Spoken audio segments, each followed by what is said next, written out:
The agency supports adults and children with intellectual disabilities to live independently and be more connected to their community.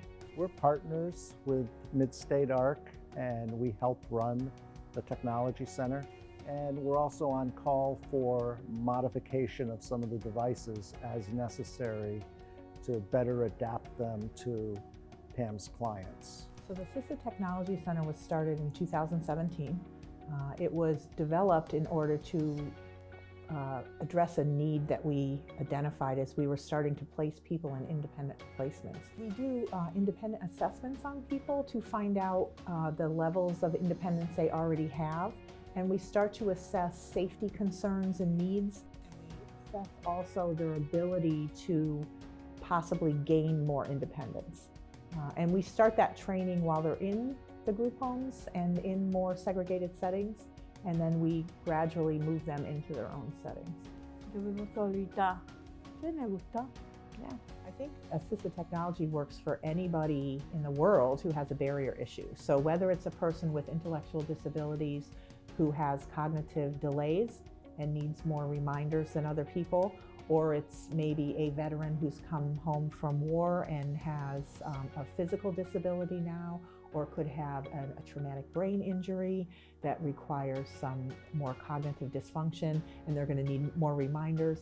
Could be for the elderly who are aging in place, and as we age we lose skills, so it helps them stay home instead of end up in a nursing home or in a care facility.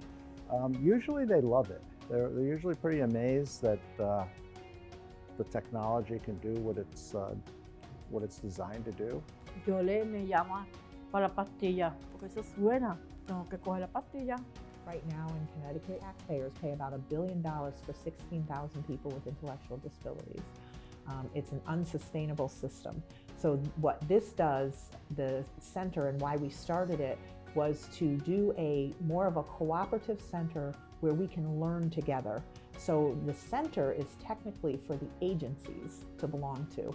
So if you had a person with an intellectual disability in your family and you wanted an assessment on that, you would request your case manager to get a family grant to cover that assessment. Once the assessment's done, you can ask for family grants to actually purchase the equipment and pay for the ongoing monitoring of the equipment. If you're an agency, it works similar to that, but instead of a family grant, you're asking for one-time funding. And it's funded through the Department of Developmental Services for the assessment, for the equipment, and for the monitoring of the equipment. We reach out for grant writing and foundations and donors all the time to make sure we have enough equipment available for people and to cover fees that aren't available for families if they can't get those grants.